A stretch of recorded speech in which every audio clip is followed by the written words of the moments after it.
सब लोग भाई शांत हो जाइए, सीधे देखिए। आज हम लोग क्या पढ़ने जा रहे हैं? चतुर्भुज। इसके पहले हम लोग क्या पढ़े थे? त्रिभुज। त्रिभुज में कितनी भुजाओं की बात हो रही थी? 3। चतुर्भुज में कितनी भुजाओं की बात होगी?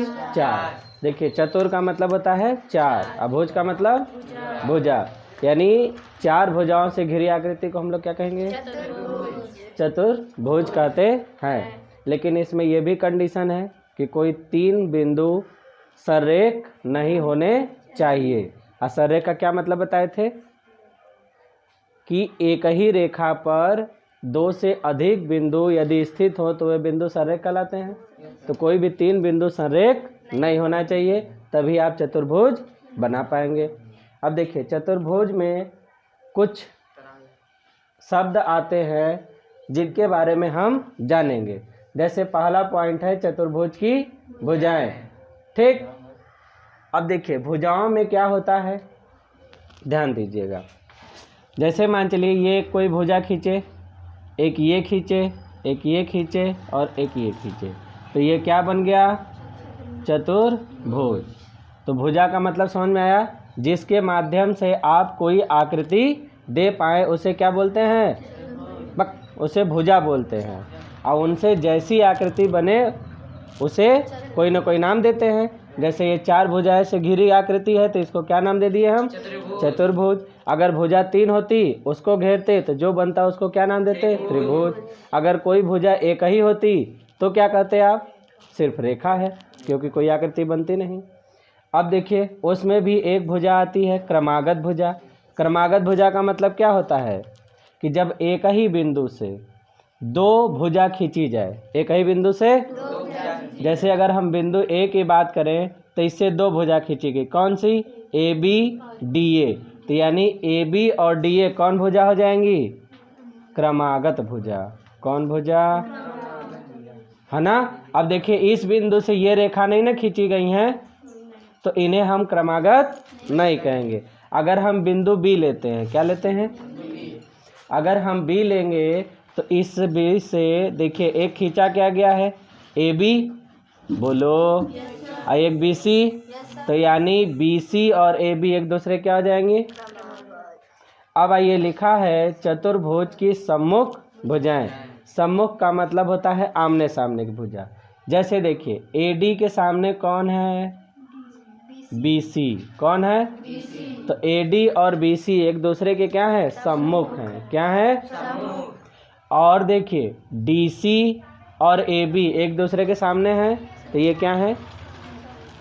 सम्मुख भुजा कहलाएंगी। शीर्ष का मतलब होता है ये जो कोना है, इनसे क्या कहेंगे हम लोग? शीर्ष। कोण का मतलब होता है, देखिए आपको हम बताए हैं, जब एक ही बिंदु पर 2 रेखाएं आकर मिले, एक ही बिंदु पर 2 रेखाएं आकर मिले, तो जो वहाँ पर बनता है उसे हम लोग क्या कहते हैं? कोण कहते हैं। तो देखिए, यहाँ पर 2 रेखाएं मिल रही हैं, यहाँ पर 2 रेखाएं मिल रही हैं, यहाँ पे 2 रेखाएं मिल रही हैं, यहाँ पे मिल रही हैं, तो यानी यहाँ पर क्या बन रहे हैं? ये सब कोण। क्या बन रहे हैं? तो चतुर्भुज में कितने कोण बने हैं? 4। कोई दिक्कत? अब अगला पॉइंट है, देखिए वहाँ चले जाइए, लिखा है, ध्यान दीजिएगा, कितने कोण बने हैं? 4। और इसकी एक क्वालिटी है कि यदि इन चारों कोणों को जोड़ दिया जाए, क्या किया जाए? तो इनका योगफल हमेशा 360 डिग्री बनता है। कितना? 360 डिग्री। चीज़ें समझ में आ रही सबको? तो देखिए, ये संबंधित परिभाषाएं हमने इसलिए बताई कि जब हम सवाल लगाएंगे तो उसमें इन शब्दों का प्रयोग होता है। जैसे उसमें नाम देगा कि सम्मुख भुजाएं इतनी हैं, चतुर्भुज के शीर्ष ये हैं, चतुर्भुज के कोण ये हैं, ठीक है, क्रमागत भुजाएं इतनी हैं, यदि उनका योगफल इतना है, तब आपको पता होना चाहिए कि क्रमागत भुजाएं कहाँ है, उसके शीर्ष कहाँ है, सम्मुख कोण कहाँ है। इसमें कहीं सम्मुख कोण नहीं लिखा है ना? यहाँ लिखा है, देखिए लिखा है ना, त्रिभुज चतुर्भुज के क्रमागत कोण। क्रमागत कोण का मतलब होता है एक के बाद आने वाले। जैसे ए के बाद क्या आ रहा है? बी। तो ए और बी क्या है? क्रमागत कोण है। अब कोण ए और कोण डी क्या है? क्रमागत कोण है। अगला लिखा है सम्मुख कोण। सम्मुख कोण का मतलब होता है सामने। सम्मुख कोण का मतलब सामने। तो ए के सामने क्या हो रहा है? सी।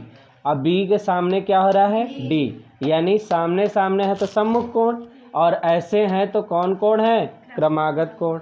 विकर्ण का मतलब क्या होता है, एक बिंदु से उसके सामने वाले बिंदु को मिलाने वाली रेखा को हम लोग क्या कहते हैं, विकर्ण।